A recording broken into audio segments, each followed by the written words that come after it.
हार्दिक शुभेच्छा. परमपूज्य युगपुरुष क्रांतीसूर्य समतानायक महामानव क्रांतीवीर लिंगायत धर्म संस्थापक थोर समाज सुधारक महात्मा बसवेश्वर यांना अक्षय कनेरे जगद्गुरु पंच आचार्यರನ್ನ ಬಸವಾದಿ ಶಿವಶರಣರನ್ನ ಚರಿತ್ರ ನಾಯಕಿ ಆಗಿರತಕ್ಕಂಥ ಈ ಕಾರ್ಯಕ್ಕೆ ಕಾರಣೀಭೂತವಾಗಿರ್ತಕ್ಕಂಥ ವೈರಾಗ್ಯನಹಳ್ಳಿ ಅಕ್ಕ ಮಹಾದೇವಿಯ ಪಾವನ ಸಂವಿಧಾನಕ್ಕೂ ಕೂಡ ಅನಂತ ಕೋಟಿ ಪ್ರಣಾಮಗಳನ್ನು ಸಲ್ಲಿಸಿ ಸದ್ಗುರುಗಳನ್ನು ಹೃದಯ ಮಂದಿರದಲ್ಲಿ ಸ್ಥಾಪಿಸಿಕೊಂಡು ಯಾವ ಬಸವ ಜಯಂತಿಯ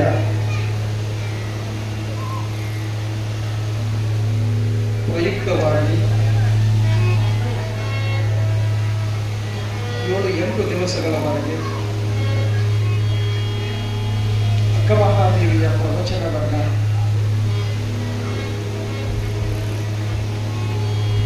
ನಡೆಸಲು ಕಾರಣ ಈ ಕಾರ್ಯಕ್ರಮದ ದಿವ್ಯ ಸಾನ್ನಿಧ್ಯವನ್ನು ವಹಿಸಿರ್ತಕ್ಕಂಥ ಪೂಜ್ಯ ಶ್ರೀ ಶತಸ್ಥಲ ಪರಮ ಅಡಲ್ಸಿದ್ದೇಶ್ವರ ಶಿವಾಚಾರ್ಯರು, ಸಾನ್ನಿಧ್ಯ ವಹಿಸಿರ್ತಕ್ಕಂಥ ಶ್ರೀಮನ್ನೇತ್ರ ಅಭಿನವ ಮುರುಗೇಂದ್ರ ಮಹಾಸ್ವಾಮಿಗಳು, ಪರಮ ಪೂಜ್ಯರು, ನನಗೆ ಮಾರ್ಗದರ್ಶಕರು ಆಗಿರತಕ್ಕಂಥ ಪೂಜ್ಯ ಶ್ರೀ ಡಾಕ್ಟರ್ ವಿವೇಕಾನಂದ ದೇವರು, ಪರಮ ಪೂಜ್ಯರಿಗೆ ಭಕ್ತಿಯ ಪ್ರಣಾಮಗಳನ್ನು ಸಲ್ಲಿಸುತ್ತಾ ವಿಶೇಷ ಪ್ರವಚನಕಾರರಾಗಿ ಉಪನ್ಯಾಸವನ್ನು ನೀಡಲಿಕ್ಕೆ ಆಗಮಿಸುವಂಥ ತಾಳಿಕೋಟೆಯ ಕಾಸ್ಕತೇಶ್ವರ ಮಠದ ಸಿದ್ಧಲಿಂಗ ದೇವರಿಗೂ ಕೂಡ ಅನಂತ ಪ್ರಣಾಮಗಳನ್ನು ಸಲ್ಲಿಸಿ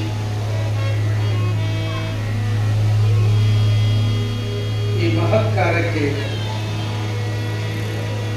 ಮೊದಲನೇ ದಿನದ ಪ್ರವಚನ ಕಾರ್ಯಕ್ರಮದ ಸಂಗೀತ ಸೇವೆಯನ್ನು ನೀಡುತ್ತಿರುವಂಥ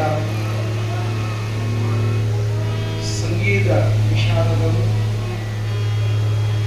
ವೀರೇಶ್ವರ ಪುಣ್ಯಾಶ್ರಮದಲ್ಲಿ ಅಧ್ಯಯನ ಮಾಡಿ ಮಹಾನ್ ಗಾಯಕರಾಗಿರತಕ್ಕಂಥ ಶ್ರೀಶೈಲ ಆನಂದ್ ಅವರಿಗೂ, ನಮ್ಮವರೇ ಆಗಿರತಕ್ಕಂಥ ಮಧುರಕಂಡೆಯ ಶಂಭುಲಿಂಗಯ್ಯ ಮಠಪತಿಯವರಿಗೂ ಕೂಡ ಅನಂತ ವಂದನೆಗಳನ್ನು ಸಲ್ಲಿಸಿ ಈ ಮಹಾಮಾತೆಯ ಜೀವನದ ಚರಿತ್ರೆಯನ್ನು ಕೇಳಿ ಪುನೀತರಾಗಲು ಬಯಸಿಕೊಂಡಿರ್ತಕ್ಕಂಥ ಎಲ್ಲ ಮಹಾನುಭಾವರಾದ ಶಿವಶರಣರಿಗೂ, ವಾತ್ಸಲ್ಯ ಮೂರ್ತಿಗಳಾಗಿರ್ತಕ್ಕಂಥ ತಾಯಂದಿರಿಗೂ, ಮುದ್ದು ಮಕ್ಕಳಿಗೂ ನನ್ನ ಅನಂತ ವಂದನೆಗಳನ್ನು ಸಲ್ಲಿಸಿ ಇವತ್ತಿನ ಸೇವೆಯಲ್ಲಿ ಪಾಲ್ಗೊಳ್ಳೋಣ. ನಾನು ಎಲ್ಲೇ ಹೋದರೂ ಪುರಾಣ ಮುಗಿಸುವ ಸಮಯ ಹೌದಿಲ್ಲ, ಎಲ್ಲ ಕಡೆ ಪುರಾಣ ಮುಗಿಸುವ ಸಮಯ, ಇಲ್ಲೇ ಪುರಾಣ ಪ್ರಾರಂಭ ಮಾಡುವ ಸಮಯ. ಅನಿವಾರ್ಯ ಮೊದಲನೇ ದಿವಸ. ನಾಳೆ ಇದೇ ಟೈಮಿಗೆ ಬಂದ್ರೆ ನಾವು ಇರಂಗಿಲ್ಲ, ಮುಂದೆ ಬುದ್ಧಿ ಇಟ್ಟಿರ್ತಾರಲ್ಲ ಚುನಾವಣೆ ಅವು ಇರಂಗಿಲ್ಲ. ಹೌದಿಲ್ಲ, ಅನಿವಾರ್ಯ ಕಾರಣದಿಂದ ಇವತ್ತೊಂದು ಸ್ವಲ್ಪ ಲೇಟ್ ಆಗಿದೆ. ನಾಳೆ ದಿವಸ ಯಥಾವತ್ತಾಗಿ 7 ಗಂಟೆಗೆ ಭಜನಾ ಪ್ರಾರಂಭ, 7:15ಗೆ ಪುರಾಣ ಪ್ರಾರಂಭ. ನೀವು ಬರ್ರಿ ಬಿಡ್ರಿ, ನಾವು ನಮ್ಮ ಸೇವಾ ಮಾಡಿ ಹೋಗಷ್ಟು. ಹೌದಿಲ್ಲ,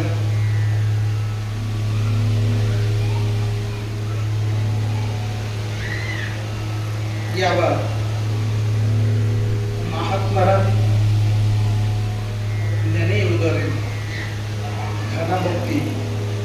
ಶಿವಾಧವ. ಮಕ್ಕಳ ಮಾನ್ಯದೇವರು ಬಹಳ ಸುಂದರವಾಗಿ ಹೇಳ್ಕೊಂಡು ಬರ್ತಾರೆ.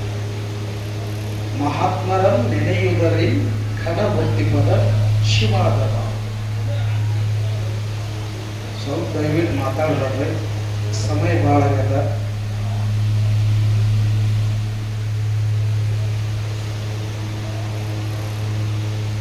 ಸ್ವಲ್ಪ ಯಾರು ಬಂದರೂ ಹಿಂದುಗಡೆ ಕೂತ್ಕೊಳ್ಳಿ, ಮಕ್ಕಳ ಸಮಾಧಾನ ಮಾಡ್ರಿ. ಎಷ್ಟು ಸಮಾಧಾನದಿಂದ ಸತ್ಸಂಗದೊಳಗೆ ನಾವು ಕೂಡ್ತೀವೋ ಅಷ್ಟೇ ವಿಷಯ ತಿಳಿತದ. ಇದ್ರ ಚಿತ್ತ ಚಂಚಲದಿಂದ ಸಂಸಾರ, ಚಿತ್ತ ನಿಶ್ಚಲದಿಂದ ಸಸಾರ ಅಂತಕ್ಕಂಥದ್ದು. ನಾಯೇನ ಹೇಳೋದು ನೀವೇನೋ ತಿಳ್ಕೊಂಡು ಆಗ್ಬಾರ್ದು. ಅವ್ರಿಗೆ ಕೇಳ್ಸಾಕತ್ತೈತ್ರಿ, ಈ ಕಡೆ ಕೇಳಿಸೋದಿಲ್ಲ. ಸ್ವಲ್ಪ ಮುಂದೆ ಬಂದ್ರೆ ಭಾಳ ಚಲೋ. ಈಗ ನಾವು ಹಿಂಗೆ ಕೂತೀವಿ ಅಂದ್ರೆ ಈ ಕಡೆ ತಿರುಗಿಲ್ಲ, ಈ ಕಡೆ ಸೈಡ ನೋಡೋದು ಕಡಿಮೆ. ನಾಳೆ ಇನ್ನೊಂದೆರಡು ಹಾಸಿಗೆ ಇರ್ತದೆ, ಸ್ವಲ್ಪ ಮುಂದ್ಗಡೆ ಬರ್ರಿ ನಾಳೆ ಬರ. ಮಹಾತ್ಮರಂ ನೆನೆಯುವುದರಿಂದ ಘನ ಮುಕ್ತಿಪದ ಶಿವಾಧವ. ನಮ್ಮ ಭರತ ಭೂಮಿಯಲ್ಲಿ ಯುಗ ಯುಗಗಳಲ್ಲಿಯೂ ಕೂಡ ಕಾಲ ಕಾಲಕ್ಕೆ ಮಹಾತ್ಮರು ಉದಯಿಸಿ ಧರ್ಮದ ಸ್ಥಾಪನೆಯನ್ನು ಮಾಡ್ತಾ ಮಾಡ್ತಾ ಹೋಗುತ್ತಾರೆ.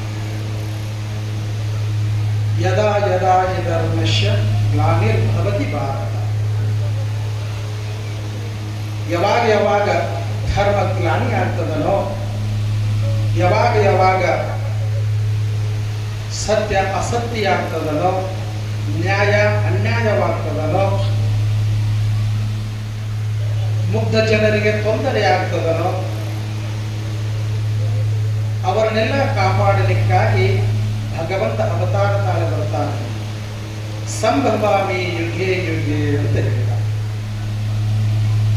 ಅರ್ಜುನ. ಪ್ರತಿಯುಗದಲ್ಲಿಯೂ ಕೂಡ ಧರ್ಮಗ್ಲಾನಿ ಆದಾಗಲೇ ಮಾತ್ರ ನಾನು ಅವತಾರ ತಾಳೆ ಬರ್ತೀನಿ. ಹೆಂಗೆ ಅವತಾರ ತಾಳೆ ಬರ್ತಾನೋ ಅಂದ್ರೆ ಕೊಳಲು ನವಿಲುಗರೆ ಹಿಂಗೆ ಬರ್ತಾನಂತ ತಿಳ್ಕೋಬಾರ್ರಿ. ಈ ರೀತಿಯಾಗಿನ ಬರ್ತಾನಂತ ಇಲ್ಲ.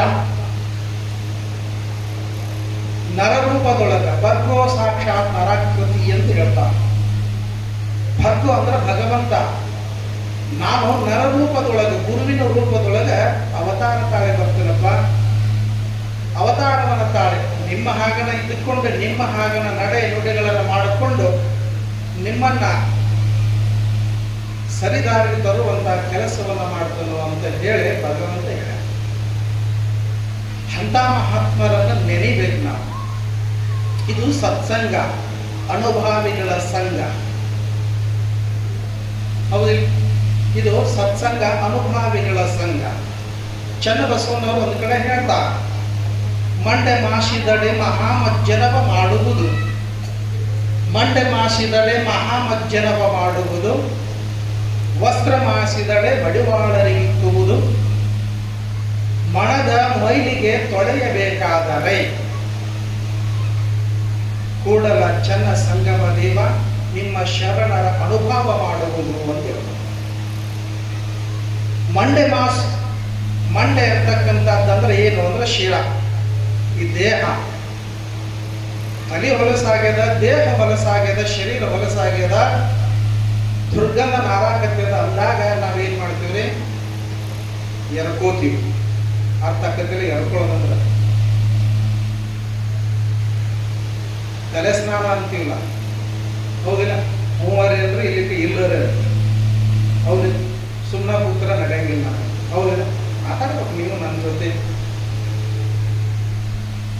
ತಲೆ ಸ್ನಾನ ಮಾಡ್ತೀವಿ, ತಲೆ ಹೊಲಸಾಗ್ಯದ, ಮೈ ಎಲ್ಲ ಹೊಲಸಾಗ್ಯದ ಅಂದ್ರೆ ಅಭ್ಯಂಗ ಸ್ನಾನ ಅಂತ ಕರಿತೀವಿ. ಎಲ್ಲ ಸ್ನಾನ ಮಾಡ್ತೀವಿ. ಸಾಬೂನು, ಸೋಪು, ಗೀಪ್ ಎಲ್ಲ ಬಂದಾವೀಗ. ಏನೇನು ಬಂದಾವ ನೂರಾರು ತರ ಅಡ್ವರ್ಟೈಸ್ಮೆಂಟ್ ನೋಡ್ಬೇಕು. ಅದ್ರಾಗ ಎಲ್ಲ ತೆಲಿಗೆ ಹಚ್ಚುವುದು ಅನ್ನೋದ, ಎಲ್ಲ ಬಟ್ಟೆಗೆ ಹಚ್ಚುವುದ, ಎಲ್ಲ ಅಲ್ಲಿಗೆ ಇಕ್ಕುವುದ. ಮತ್ತೇನಾರ ಅದಾವ ಹೆಚ್ಚು ಅಡ್ವರ್ಟೈಸ್ಮೆಂಟ್ ಬರುವುದೆಲ್ಲ ತೆಲಿಗೆ ಕೂದಲಕ್ಕರಿ ಮತ್ಯಾವುದು ಇಲ್ಲ. ಹೌದೇನ? ಕ್ಲಿನಿಕ್ ಪ್ಲಸ್ ಬಂದದ, ವಾಟಿಕಾ ಶಾಂಪೂ ಬಂದದ, ಡವ್ ಶಾಂಪೂ ಬಂದದ, ಹೌದೇನ? ಕಾರ್ತಿಕ್ ಶಾಂಪೂ ಬಂದದ, ನೂರಾರು ರೀತಿಯಾಗಿರ್ತಕ್ಕಂಥವು ಶಾಂಪೂಗಳು ಬಂದಾವ, ಸಾಬೂನುಗಳು ಬಂದಾವ. ಅವನ್ನೆಲ್ಲ ತಗೊಂಡು ಹಚ್ಕೊಂಡು ಎಲ್ಲ ಸ್ವಚ್ಛ ಮಾಡಿ. ಅದರಿಂದ ಏನಾಗ್ತದೆ? ದೇಹ ಶುದ್ಧಿಯಾಗಿ, ತಲೆ ಸ್ವಚ್ಛ ಆಗಿ ದೇಹ ಎಲ್ಲ ಶುದ್ಧಿಯಾಗಿ. ಹಾಕೊಂಡಿರ್ತಕ್ಕಂಥ ಅರಿವೆಗಳ ಬಟ್ಟೆಗಳೆಲ್ಲ ಕೊಳೆ ಆಗ್ಯಾವು, ಹೊಲಸಾಗ್ಯಾವ ಅಂದ್ರೆ ಅವ್ರ ಮರದಿವ್ಸ ಕಳೆದ ಒಗ್ಯಾಕೆ ಹೋಗಿದ್ವಿ. ಮಡಿವಾಳರಿಗಿಕ್ಕುವುದು, ಮಡಿವಾಳರಿಗಿಕ್ಕುವುದು. ಮೊದಲ ಮಡಿವಾಳರ ಅಗಸರಂತಿದ್ದು, ಅವಾಗ ಅವರ ಬಟ್ಟೆ ತಗೊಂಡು ಹೋಗ್ತಿದ್ರು, ಹೋಗಿ ಹಳ್ಳಕ್ಕೆ ಹೋಗಿ ಸ್ವಚ್ಛ ಒಕ್ಕೊಂಡು ಬರ್ತಿದ್ರು. ಈಗೆಲ್ಲ ನಾವ ಮಡಿವಾಳ, ಈಗೂ ಅದ, ಆದ್ರೆ ಆ ಕೆಲಸ ಮಾಡ್ತಾರೋ ಇಲ್ಲ ಗೊತ್ತಿಲ್ಲ. ಹೌದಿಲ್ಲ? ಈಗ ನಾವ ಮಡಿವಾಳ, ನಾವು ಹಾಕೊಂಡೇವು, ನಾವ ಸ್ವಚ್ಛ ಮಾಡ್ಕೋದು. ವಸ್ತ್ರ ಮಾಡಿಸಿದಡೆ ಮಡಿವಾಳರಿಗೆ ಇಕ್ಕುವುದು. ಅದಕ್ಕೂ ನಾನಾ ರೀತಿಯಾಗಿರ್ತಕ್ಕಂಥ ಸೋಪು ಬಂದಾವ, ಬಿಲ್ ಸೋಪು ಬಂದಾವ, ಬೇಡ ಸೋಪು ಬಂದೈತಿ, ಸಾಬೂನು ಪುಡಿ ಬಂದಾವ. ಎಲ್ಲವನ್ನ ಹಾಕಿ ಏನ್ ಮಾಡ್ತಾರೆ? ಸ್ವಚ್ಛ. ಇಷ್ಟೆಲ್ಲ ಬಹಿರ್ಮುಖವಾಗಿರ್ತಕ್ಕಂಥವ ನಾವೆಲ್ಲ ಸ್ವಚ್ಛ ಮಾಡ್ಕೋತೀವ್ರಿ. ಮನಸ್ಸೆಲ್ಲ ಇದ್ದಾರೆ? ಮನಸ್ಸೆಲ್ಲದ ಹೊರಗೈತಿ, ಒಳಗೈತಿ. ಒಳಗದ ಮನಸ್ಸು. ಮತ್ತು ಮನಸ್ಸಾತಂದ್ರೆ ಅದನ್ನು ತೊಳ್ಕೊಳ್ಳೋದು ಹೆಂಗ? ಅದನ್ನು ತೊಳಿಬೇಕಲ್ಲ, ನಾವು ಸ್ವಚ್ಛ ಮಾಡಬೇಕಲ್ಲ.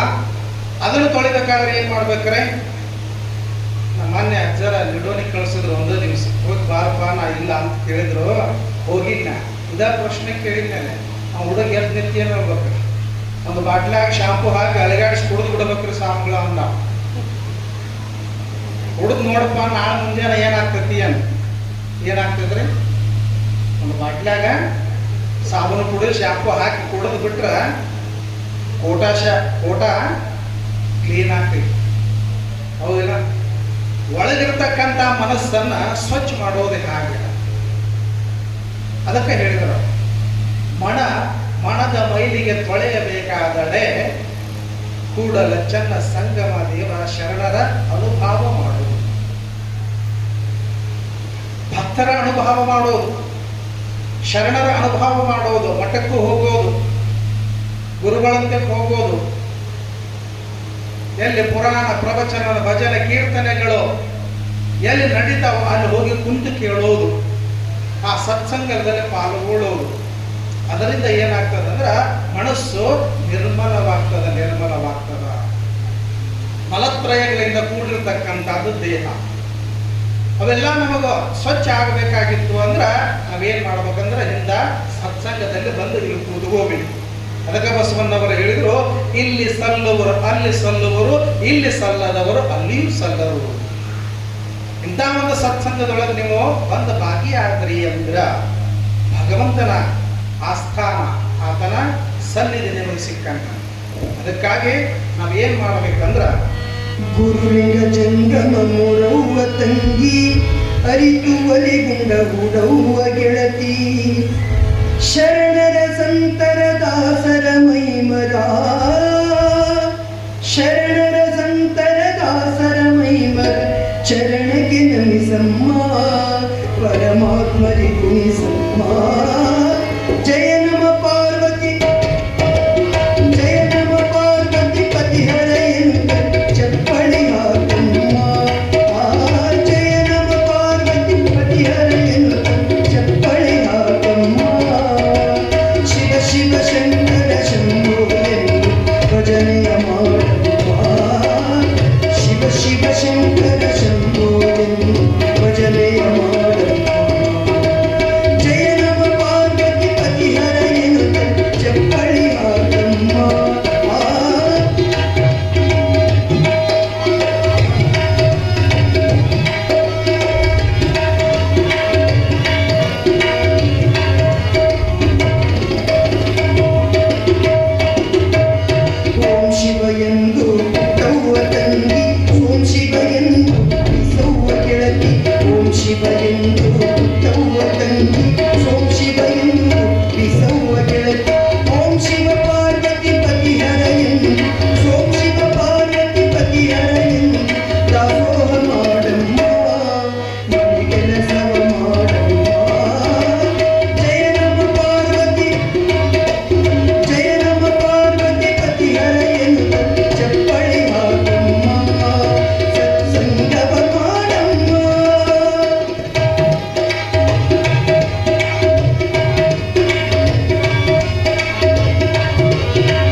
ಮೂರವ್ವ ತಂಗಿ ಅರಿತು ಬಲಿಗೊಂಡ ಪುಟವ್ವ ಗೆಳತಿ ಶರಣರ ಸಂತರ ದಾಸರ ಮಹಿಮ ಶರಣರ ಸಂತರ ದಾಸರ ಮಹಿಮ ಚರಣಕ್ಕೆ ನನಸಮ್ಮ ಪರಮಾತ್ಮರಿ ಕುಣಿಸಮ್ಮ ಜಯ ನಮ ಪಾರ್ವತಿ ಪತಿಹರ ಎನ್ನುತ್ತ ಚಪ್ಪಳಿ ಹಾಕಮ್ಮ ಜಯ ನಮ ಪಾರ್ವತಿ ಪತಿಹರ ಎನ್ನುತ್ತ ಚಪ್ಪಳಿ ಹಾಕಮ್ಮ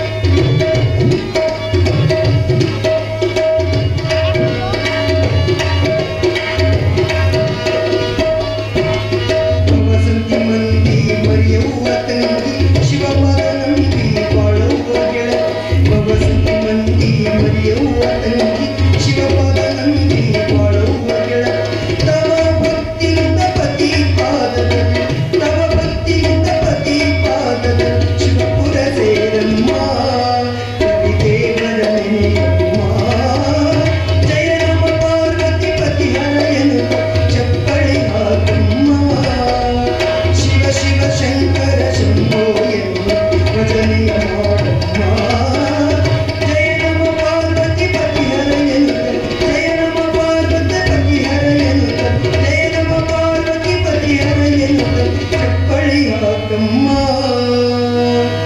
ಶಿವ ಸಾಂಬದೇವ ಪಾರ್ವತಿ ದೇವಿ ಶಿವ ಹರ ಹರ ಮಹಾದೇವ ಸತ್ಸಂಗವನ್ನು ಮಾಡಿ ಅಂತ ಹೇಳಿ ಬಹಳ ಸುಂದರವಾಗಿರ್ತಕ್ಕಂಥ ಪದವನ್ನು ಹಾಡುವುದು. ಎಲ್ಲರೂ ನಾವು ಸತ್ಸಂಗವನ್ನು ಮಾಡಬೇಕು, ಪುರಾಣ ಪ್ರವಚನಗಳನ್ನು ಕೇಳಬೇಕು, ಮಹಾತ್ಮರನ್ನು ನೆನಿತಾ ಇದ್ದರೆ ನಮಗೆ ಬರುವಂಥ ತಾಪತ್ರಯಗಳೆಲ್ಲ ದೂರ ಆಗ್ತಾವ, ದೋಷಗಳೆಲ್ಲ ದೂರ ಆಗ್ತಾವ. ಅಂಥ ಮಹಾತ್ಮರ ದಿವ್ಯ ಚರಿತ್ರೆಯನ್ನು ಇವತ್ತು ನಾವು ನೋಡೋಣ. ಚರಿತ್ರೆ ಬಹಳ ದೊಡ್ಡ ತಿಂಗಳ ಪುರಾಣ, ಆದ್ರೆ ತಿಂಗಳದಿಂದ ಹೇಳಬೇಕು. ಏನು ಹೇಳಬೇಕು? ಅಕ್ಕಮಹಾದೇವಿ ಪುರಾಣ ಅಂದ್ರೆ ದೊಡ್ಡ ಪುರಾಣ, ಬಹಳ ದೊಡ್ಡದಾಗಿರ್ತಕ್ಕಂಥ ಪುರಾಣ. 7 ದಿನದಾಗ ಹೇಳಬೇಕು. ಆ 7 ದಿನದ ಪ್ರವಚನದೊಳಗೆ ವಿಷಯ ಸ್ವಲ್ಪ ಹೆಚ್ಚು ಇಲ್ಲ, ಈ ರೀತಿ ಹೋಗ್ತದೆ. ಸವಿಸ್ತಾರವಾಗಿಂತ ಹೇಳಕ್ಕೆ ಸಾಧ್ಯನೇ ಇಲ್ಲ. ಮುಖ್ಯ ಘಟ್ಟಗಳನ್ನು ತಗೊಂಡು ನಾವು ಆ ತಾಯಿಯ ಚರಿತ್ರೆಯನ್ನು ಕೇಳ್ತಾ ಹೋಗೋಣ. ಹೆಂಗಾಗ್ಯದ ಅಂದ್ರೆ, ಒಂದು ಊರಾಗ ಒಬ್ಬ ಅಜ್ಜಿ ಇದ್ದು, ಊರಾಗ ಒಬ್ಬ ಅಜ್ಜಿ ಇದ್ದು, ಕತೆ ಕೇಳಿರ್ಬೇಕು, ಯಾವ್ದು ನೆನಪು ಮಾಡ್ತೀನಿ. ಮಗ್ಗಲ ಮನ್ಯಾಗನ ಇಬ್ಬರ ಗಂಡ ಹೆಂಡತಿ ಇದ್ರು. ಮಗ್ಗಲ ಮನ್ಯಾಗ ಗಂಡ ಹೆಂಡತಿ ಇದ್ರು. ಗಂಡ ನೌಕರಿ ಮಾಡ್ತಿದ್ದ, ಹೆಂಡತಿ ಮನೆ ಕೆಲಸ ಮಾಡ್ಕೊಂಡು ಮನ್ಯಾಗಿರ್ತಿದ್ದು. ನಿತ್ಯ ನಾಷ್ಟಾನು ಮಾಡಿ ಹೋಗವ ಗಂಡ, ಮತ್ತು ಮಧ್ಯಾಹ್ನ ಊಟಕ್ಕೆ ಬರಾಮ. ಮತ್ತು ನಾಷ್ಟ ಮಾಡಿ ಕಳಿಸಿದ ಮೇಲೆ ಸಾವಕಾಶ ತನ್ನ ಕೆಲಸಗಳನ್ನು ಮಾಡಿ, ಆನಂತರ ಮಧ್ಯಾಹ್ನ ಅದು ಬರೋ ಸಮಯ ಗೊತ್ತಿಲ್ಲ, ಅವಾಗತ್ತೆ ಬರೋ ಪೂರ್ವದೊಳಗೆ ಅಡುಗೆ ತಯಾರು ಮಾಡಿರ್ತಿದ್ವಿ. ಈಗ ನಡೆದಿತ್ತು. ಒಂದು ದಿವಸ ನಾಷ್ಟ ಮಾಡಿ ಹೋದ ಗಂಡ ಯಾಕೆ ಎಲ್ಲ 11-11ವರೆಗೆ ವಾಪಸ್ ಬಂತು. ವಾಪಸ್ ಬಂದ ನೌಕರಿಗೆ ಹೋದಂಥ ಗಂಡ, ಯಾಕೆ ಇಷ್ಟು ದೊಡ್ಡ ಬಂದ್ರಿ? ಇಲ್ಲ, ಆಫೀಸ್ ಕೆಲಸದ ನಿಮಿತ್ತವಾಗಿ ಮತ್ತೊಂದು ಊರಿಗೆ ನಾವು ಹೋಗ್ಬೇಕಾಗೈತಿ, ಅದಕ್ಕೆ ಬೇರೆ ಕಡೆ ಹೊಂಟೀನಿ. ಅದಕ್ಕೆ ನನ್ನ ಅರಿವಿ ಎಲ್ಲ ಹಾಕಿ ಬ್ಯಾಗ್ನಾಗ ಬೇಗ ನಾನು ಊಟ ಕೊಡು, ಊಟ ಮಾಡ್ತೀನಿ. ಗಂಡ ಮಧ್ಯಾಹ್ನ ಬರ್ತಾನ ತಿಳ್ಕೊಂಡಾಳ, ಆದ್ರೆ 11-11ವರೆಗೆ ಬಂದ. ಅಷ್ಟಾಗ ರೊಟ್ಟಿನೂ ಮಾಡಿದ್ದು, ಯಾಕೋ ಅವತ್ತು ದೌಡಾಗಿತ್ತು. ರೊಟ್ಟಿನೂ ಮಾಡಿದ್ಲು, ಕಾಯಿಪಲ್ಯ ಮಾಡಿದ್ಲು, ಅನ್ನನೂ ಮಾಡಿದ್ಲ, ಆದ್ರೆ ಸಾರು ಮಾಡಿದ್ದಿಲ್ಲ. ಹಾಕೊಳಕ ಹಾಲೂ ಇದ್ದಿದ್ದಿಲ್ಲ. ಆಯ್ತಂತ ಗಂಡಗ ರೊಟ್ಟಿ ಕೊಟ್ಟು ಊಟ ಮಾಡಾಕತ್ತಿದ. ಇನ್ನೇನು ಅನ್ನಕ್ಕೆ ಬರೋ ಸಮಯಕ್ಕಾಗಿ ನೆನಪಾತವ, ಸಾರ ಮಾಡಿಲ್ಲ ಅಂದ. ಹಾಕೋಬೇಕಾದ್ರೆ ಹಾಲು ಇಲ್ಲ, ಹೆಂಗೆ ಮಾಡ್ಬೇಕಂತೇಳಿ ಮಕ್ಕಳ ಮನೆಗೆ ಅಜ್ಜಿ ಅದಲ್ಲ ಆಕೆ ಅಂತ ಹೋಗಿ ಮಜ್ಜಿಗೆ ತಗೊಂಡ್ಬರ್ಬೇಕಂತ ಮಾಡ್ಲಿ. ಗ್ಲಾಸ್ ತಗೊಂಡು ಅಜ್ಜಿ ಅಂತಕ್ಕೆ ಹೋದ್ಲು. ಅಜ್ಜಿ ಅಜ್ಜಿ ಅಂದ್ಲು. ಯಾಕೆ ತಂಗಿ ಬಾ ಅನ್ಲಕ್ಕೆ ಆಯ್ತು. ಯಾಕೆ ಅಂದ್ಲು. ಇಲ್ಲ ನಮ್ಮ ಯಜಮಾನ್ರು ಇವತ್ತು ಎಲ್ಲೋ ಊರಿಗೆ ಹೋಗೋದಕ್ಕಿಂತ ದೌಡ ಊಟಕ್ಕೆ ಬಂದಾರು, ಎಲ್ಲ ಮಾಡಿ ಸಾರು ಮಾಡಿಲ್ಲ, ಹಾಲು ತಂದಿಲ್ಲ, ಅದಕ್ಕೆ ಮಜ್ಜಿಗೆ ಇತ್ತು ಅಂದ್ರೆ ಕೂಡ ಆದಾಗ ಅನ್ಲ. ಅವ ಆತನಿಗೆ ಅದಾವಪ್ಪ ನಾಯಿನ ಒಬ್ಬಕ್ಕೆ ಹೋಗಕ್ಕೆ ಅದಾವ ಮನ್ಯಾಗ ಕೊಡ್ತನು ಅನ್ಲಕ್ಕೆ. ಆ ಚಲೋ ಆತ ಅಜ್ಜಿ ಕೊಡು ಅಂತಾಳ. ಅವಾಗ ಅಜ್ಜಿ ಗ್ಲಾಸ್ ತಗೊಂಡ ಸುಮ್ಮ ಹೋಗಿದ್ರೆ ಪಾಡಿತ್ತ. ಆ ಅಜ್ಜಿ ಏನು ಮಾಡ್ಲ ಅಂದ್ರ, ತಂಗಿ ಊರಾಗ ಪುರಾಣ ಹಚ್ಚಾರಲ್ಲ ಅಂದು. ಹೌದು ಅಜ್ಜಿ ಹಚ್ಚಾರು. ಯಾವ್ದು ಹಚ್ಚಾರು? ರಾಮಾಯಣ ಹಚ್ಚಾರು ಅಂದ. ರಾಮಾಯಣ ಹಚ್ಚಾರು ಭಾಳ ಚಲೋ ಅಥವಾ ಇವ ಭಾಳ ದಿವಸ ಆತೇನ ಅಜ್ಜಿ ಮುಗಿಯಾಕ ಬರ್ತೀಗ 3 ತಿಂಗಳ ಪುರಾಣ ಬಿಡ್ಲಾರ್ದ ಹತ್ತದ ಮುಗಿಯಾಕ ಬಂದದ. ಹಿಂಗ ನಂಗೆ ವಯಸ್ಸಾಗೈತಿ, ಯಾರು ಕರ್ಕೊಂಡು ಹೋಗೋರಿಲ್ಲ, ಏನೂ ಇಲ್ಲ. ಅದಕ್ಕಾಗಿ ನನಗೂ ರಾಮಾಯಣ ಕೇಳ್ಬೇಕಂತ ಆಸೆ ಆಗ್ಯದ. ಅದಕ್ಕಾಗಿ ಇದಕ್ಕೆ ನೀ ರಾಮಾಯಣ ಹೇಳಿದೆ ಅಂದ್ರೆ ಪಾಡಾಕೈತಿ ಅಂದ. ಯಾರೇ ಅಜ್ಜಿ. ಅವಾಗ ಆ ಹೆಣ್ಮಗಳು ಅಂತಾಳ, ಅಜ್ಜಿ ಈಗ ಮಜ್ಜಿಗೆ ಕೊಡ, ನಮ್ಮ ಹಿರಿಯ ಊಟ ಮಾಡಿ ಹೋಗ್ಲಿ, ಆ ನಂತರ ಮಧ್ಯಾಹ್ನದಾಗ ಬಂದು ಕೂತ್ ನಿನ್ಗೆ ರಾಮಾಯಣ ಹೇಳ್ತಾನಂದ್ಲು. ತಂಗಿ ನೀ ಕೆಲಸದಾಗ ಅಲ್ಲೇ ಕುಂದಿರ್ತಿ ಮರಿತಿ, ಈಗ ಹೇಳಿ ಹೋಗಿಬಿಡು ಅಂದ. ಈಗ ಹೇಳು. ಆ ಹೆಣ್ಮಗಳ ತಾವು 3 ತಿಂಗಳ ಪುರಾಣಿಕ ಹೇಳಾಕ್ತಾರೋ ಇನ್ನ ಮುಗಿವಲ್ತ ರಾಮಾಯಣ. ಈ ಸದ್ಯಕ್ಕೆ ಹೆಂಗೆ ಹೇಳವ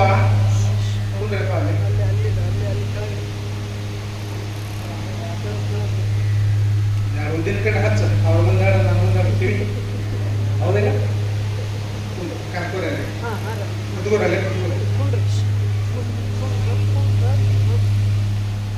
ಇದ ಸಂಸ್ಕಾರ. ನೀವು ಮಧ್ಯಾಹ್ನ ಕಲಿಸೋದು ಬೇಡ. ನೀವು ಇಲ್ಲಿ ಬಂದು ಕೂತ್ರೆ ತಾವ ಅವರು ಬಂದು ಇಲ್ಲಿ ಕುಂದಿರ್ತಾರೆ. ನೀವು ಮೊಬೈಲ್ ತಗೊಂಡ್ರೆ ಅವರು ಮೊಬೈಲ ಹಿಡಿತಾರೆ, ಪುಸ್ತಕ ತಗೋರಿ ಅವರು ಪುಸ್ತಕ ಹಿಡಿತಾರೆ. ಹೌದಿಲ್ಲ? ನೀವು ಏನು ಮಾಡ್ತೀರೋ ಅದನ್ನು ಮಾಡ್ತಾರೆ. ಸ್ನಾನ ಮಾಡ್ರಿ, ಜಳಕ ಮಾಡಿ, ವಿಭೂತಿ ಹಚ್ಕೋರಿ, ದೇವ್ರಿಗೆ ನಮಸ್ಕಾರ ಮಾಡ್ರಿ, ಅವರು ಸೀದಾ ಬಂದು ಅದನ್ನ ಮಾಡ್ತಾರೆ. ಹೌದಿಲ್ಲ? ಇದಕ್ಕೆ ಸಂಸ್ಕಾರ ಅನ್ನೋದು. ಸಂಸ್ಕಾರ ಬದಲನ ಬರ್ತದೆ. ಅಜ್ಜಾರ ಅದನ್ನ ಹೇಳ್ರ ಮೊದಲು ಸಂಸ್ಕಾರ ಅಂತ. ಏನೋ ಹೇಳುದು ಬಾಡ ಪುರಾಣ. ಯಾಕೆ 7 ದಿನದಾಗ ಮುಗಿಯಂಗಿಲ್ಲ, ಅದನ್ನ ಹೇಳಾಕತ್ತೀನಿ ನಾನು. ಎಲ್ಲಿಗೆ ಬಂದಿತ್ತು ರಾಮಾಯಣ? ಎಲ್ಲಿಗೆ ಬಂದಿತ್ತು? 3 ತಿಂಗಳು ಹೇಳಾಕತ್ತಾರ ಮುಗಿವತ್ತು. ನಾ ಈಗ ಹೆಂಗೆ ಹೇಳಿ ಮಜ್ಜಿಗೆ ಕೊಡು, ಊಟ ಮಾಡಿಸಿ ಕಳಿಸ್ತಾನ ಬರ್ತಾನೆ. ಇಲ್ಲ, ನೀ ರಾಮಾಯಣ ಹೇಳಿದ್ರೆ ಮಜ್ಜಿಗೆ ಕೊಡ್ತಾನಲ್ಲ. ಮದ್ನೀರಾಗೈತಿ, ಎಲ್ಲ ಮಂದಿ ಕಿಲಿ ಹಾಕೊಂಡು ತೆಗೆದು ಹೋಗೈತಿ. ಏನಾರು ಮಾಡಲಿ ಹೆಣ್ಮಗಳಿಗೆ ಚಿಂತೆ ಐತಿ. ನಾ ಗಂಡರ ಅನ್ನಕ್ಕೆ ಬಂದಾನ, ಮುದಿಕೆರ ಇದನ್ನ ಹಚ್ಕೊಂಡು ಕೂತು ಬಿಡ್ತಾರೆ. ರಾಮಾಯಣ ಹೇಳು ಅಂತ. 3 ತಿಂಗಳು ರಾಮಾಯಣ ಮುಗುದಿಲ್ಲ, ಈಗ ಹೆಂಗೆ ಹೇಳಲಿ ಏನು? ಆದ್ರೆ ಹೆಣ್ಮಗಳು ಧೈರ್ಯ ಮಾಡ, ಅಜ್ಜಿ ನೀ ಮಜ್ಜಿಗೆ ತಗೊಂಡು ನಾ ಹೇಳ್ತೀನಿ, ನೀ ಹೇಳಿದ್ರನ್ನ ಕೊಡ್ತೀನಿ, ನಾ ಹೇಳಿದಾಗ ಕೊಡು ಅಂತಾರೆ. ಮುದಿಗೆ ಹೋಗ್ರಿ, ಒಳಗೆ ಹೋಗಿ ಮಜ್ಜಿಗೆ ಹಾಕೊಂಡು ತಗೊಂಡ ಗ್ಲಾಸ್ ತಗೊಂಡು ಬಂದು ಕೊಟ್ಲು. ಈಗ ತಗೊಳಕೊಳ. ನೀ ರಾಮಾಯಣ ಹೇಳಲ್ಲ. ರಾಮಾಯಣ ಹೇಳಿದ್ರೆ ಮಜ್ಜಿಗೆ ಕೊಡ್ತೀನಿ ಅಂದಾಗ ಅವಾಗ ಹೆಣ್ಮಗಳು ಹೇಳ್ತಾಳ, ತಾಯಿಲ್ಲ ಅಂತಂದ್ಲ. ಹೇಳ್ತಾನೆ ಕೇಳಿ ರಾಮಾಯಣ ಅಂತ ಹೇಳಿ ಗ್ಲಾಸ್ನಾಗ ಕೈ ಹಿಡ್ದಾಳ. ಅಜ್ಜಿಗೆ, ಅಜ್ಜಿ ಕೇಳ ರಾಮಾಯಣ ಅಂದ. ಹೇಳ್ತಂಗೆ ರಾಮಾಯಣ ಅಂದ. ಹೇಳ್ತಾಳ ತಂಗಿ, ಏನು ಚಂದ ಹೇಳಿದ್ಲ ಅಂದ್ರ, ದಶರಥನ ಕಂದ, ರಾವಣನ ಕೊಂದ, ಸೀತಾನ ತಂದ, ಮುಗಿತ ರಾಮಾಯಣ ಅಂತ ಮಜ್ಜಿಗೆ. ಹೌದು, ರಾಮಾಯಣ ಅಷ್ಟಲ್ಲ, ಮಜ್ಜಿಗೆ ಪೂರ್ತಿಗೆ ರಾಮಾಯಣ. ದಶರಥನ ಕಂದ, ರಾವಣನ ಕೊಂದ, ಸೀತಾನ ತಂದ, ಮುಗಿದ ಕೆಲಸ. ನಮ್ದಂಗೆ ಹೇಳುದ್ರಿ ಈಗ ಅಕ್ಕಮಾದೇವಿ ಪುರಾಣ ಹೇಳಬೇಕು. 1 ತಿಂಗಳು ಹೇಳಿದ್ರು ಮುಗಿಯಂಗಿಲ್ಲ. ಅದಕ್ಕೆ ಇವತ್ತು ತೆಲಿ ಕರ್ಕೊಂಡು ನಾನು ಏನು ಹೇಳ್ಬೇಕು ಅವರಿಗೆ, ಅಜ್ಜಾರನೇ 7 ನಿಮಿಷನಾಗ ಮುಗಿಸ್ಪ ಅಂದಾಗ ಅದಕ್ಕೆ ತಲೆಯಾಗ ಹೊಳಿತ. ಏನು ಹೊಳದಂತ ಅದನ್ನ ಹೇಳ್ತಾನ.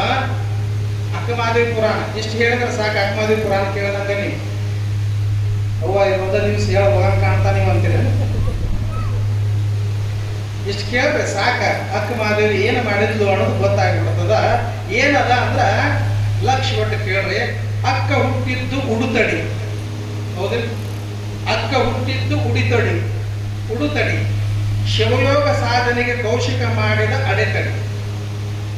ಶಿವಯೋಗ ಸಾಧನೆಗೆ ಕೌಶಿಕ ಮಾಡಿದ ಅಡೆತಡಿ. ದಿಗಂಬರಳಾಗಿ ಹೊರಟಳು ಕಲ್ಯಾಣದ ಕಡೆ. ಅಕ್ಕಮಾದೇವಿ ಪುರಾಣ ಇಲ್ಲ. ದಿಗಂಬರಳಾಗಿ ಹೊರಟಳು ಕಲ್ಯಾಣದ ಕಡಿ. ಅನುಭವಾಮೃತ ನುಂಡಳು ಶಿವಶರಣರೇ ಶರಣೀಯರಲ್ಲಿ. ಅನುಭವಾಮೃತ ಉಂಡಳು ಶರಣೀಯರಲ್ಲಿ. ಸಾವಿಲ್ಲದ ಕೇಡಿಲ್ಲದ ಗಂಡನ ಪಡೆದಳು ಶ್ರೀಶೈಲದಲ್ಲಿ. ಸಾವಿಲ್ಲದ ಕೇಡಿಲ್ಲದ ಗಂಡನ ಪಡೆದಳು ಶ್ರೀಶೈಲದಲ್ಲಿ. ಕಡೆಗೆ ಐಕ್ಯಳಾದಳು ಮಲ್ಲಿಕಾರ್ಜುನನ ಕದಳಿಯ ಗುಹೆಯಲ್ಲಿ. ಮುಗಿತ್ಲ ಅಕ್ಕಮಾದೇವಿ ಪುರಾಣ. ನಾಳೆ ನಾಯಕ ಕೊಡೋದು ಹೌದಿಲ್ಲ. ಇಷ್ಟ ಮುಖ್ಯ ಘಟ್ಟವನ್ನ ಹೇಳ್ಕೋತ ಸಮಯ ಎಲ್ಲ ಪ್ರಮಾಣ ಅದಕ್ಕೆ ಒಂದು 10 ನಿಮಿಷದ ಮುಗಿಸ್ತೀನಿ. ಇವತ್ತು ಮುಖ್ಯ ಏನೈತೆ ಅನ್ನೋದನ್ನ 9:30 ಮಂಗಲ ಮಾಡೋಣ. ನಾಳೆ ಏನದ 1 ತಾಸು 1.5 ತಾಸು ಪ್ರವಚನ. ಮುಖ್ಯ ಘಟ್ಟ ಅಕ್ಕ ಮಹಾದೇವಿ ಪುರಾಣ. ಭರತ ಭೂಮಿಯಲ್ಲಿ ಕರ್ನಾಟಕ ರಾಜ್ಯದ ಶಿವಮೊಗ್ಗ ಜಿಲ್ಲೆಯ ಶಿಕಾರಿಪುರ ತಾಲೂಕಿನ ಉಡುದಡಿ ಎಂಬ ಗ್ರಾಮ. ಮೊದಲ ಅದರದು ಉಡುಗಣಿ. ಆ ಊರ ಹೆಸರ ಉಡುಗಣಿ. ಅನಂತರ ಉಡುದಡಿ ಆಯಿತು. ಉಡುಗಣಿ ಇರ್ತಕ್ಕಂಥ ಊರ ಉಡುತಡಿ ಆಗಲಿಕ್ಕೆ ಕಾರಣ ಏನ? ಕೌಶಿಕನಿಂದ ದೌರ್ಜನ್ಯಕ್ಕೊಳಗಾಗಿರ್ತಕ್ಕಂಥ ಆ ತಾಯಿ, ಶಿವಯೋಗ ಸಾಧನೆಗೆ ಅಡ್ಡಿಯಾಗಿರ್ತಕ್ಕಂಥ ಕೌಶಿಕನಿಗೆ ದಿಗಂಬರಾಳಗೆ ವಸ್ತ್ರಗಳನ್ನೆಲ್ಲ ಕಳಚಿ ದಿಗಂಬರಾಗ ಹೊಂಟು ಬಿಟ್ಲು. ಆ ಸನ್ನಿವೇಶ ಕಂಡಿರ್ತಕ್ಕಂಥ ತಾಯಿ ಓಡಿ ಬಂದ ಏನ್ ಮಾಡಿದ್ಲು? ಕಡಿ ಉಡು ಕಡಿ ಅಂದ. ಮಗಳೇ ಉಡು, ಬರೆ ಮೇಲೆ ಹೋಗಬೇಡ, ನಗ್ನಳಾಗಿ ಹೋಗಬೇಡ, ದಿಗಂಬರಾಗಿ ಹೋಗಬೇಡ. ಲೋಕದೊಳಗ ನೀನು ಉಡು. ಏನ ವಸ್ತ್ರವನ್ನು ಕೊಡ್ತಾ ಉಡು. ತಡೆ ಹೋಗಬೇಡ, ತಡಿ. ಉಡು ತಡಿ. ಅದ ಏನಾಗ್ರಿ? ಉಡುಗನೆ ಹೋಗಿ ಉಡು ತಡಿ, ಉಡು ತಡಿ. ಆ ತಾಯಿಗೆ ವಸ್ತ್ರವನ್ನು ಉಡು ಅಂತ ಕೊಟ್ಲು, ತಡಿ ಅಂತ ನಿಲ್ಲಿಸಿರುವುದು. ಈ ಕಾರಣಕ್ಕಾಗಿ ಏನಾಯ್ತು ಅಂದ್ರ ಅದು ಉಡುಗಣೆ ಹೋಗಿ ಉಡುತಡಿ. ಇಂಥ ಉಡುತಡಿ ಗ್ರಾಮ, ಅಂತ ಗ್ರಾಮ ಶಿವಮೊಗ್ಗ ಜಿಲ್ಲೆಯ ಎಂಥ ವೈಶಿಷ್ಟ್ಯಪೂರ್ಣವಾಗಿರ್ತಕ್ಕಂಥ ಜಿಲ್ಲೆ ಅಂತ ಕೇಳಿದ್ರೆ ಮಲೆನಾಡಿನ ಸೌಭಾಗ್ಯನೊಂದಿಗೆ ನೋಡಬೇಕು.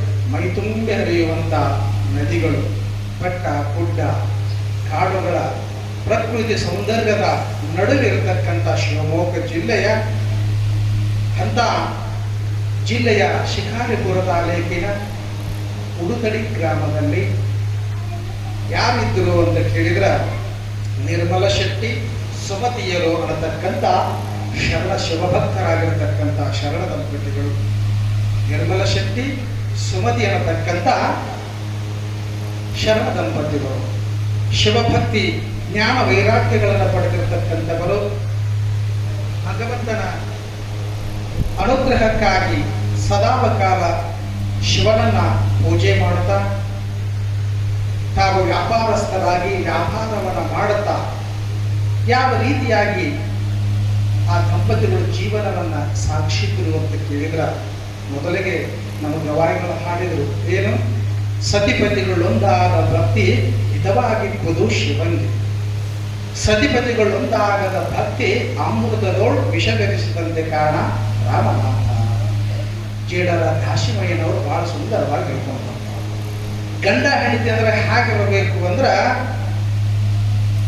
ಒಂದು ಬಂಡೆಯ ಗಾಲಿಗಳ ಹಾಗೆ, ರೈಲ್ವೆಯ ಹಳಿಗಳ ಹಾಗೆ ಏರುಪೇರಿಲ್ಲದೆ ಸಮನಾಗಿರಬೇಕು. ಸತಿಪತಿಗಳು ಒಂದಾದ ಭಕ್ತಿ ಹಿತವಾಗಿ ಪುದು ಶಿವನಿಗೆ.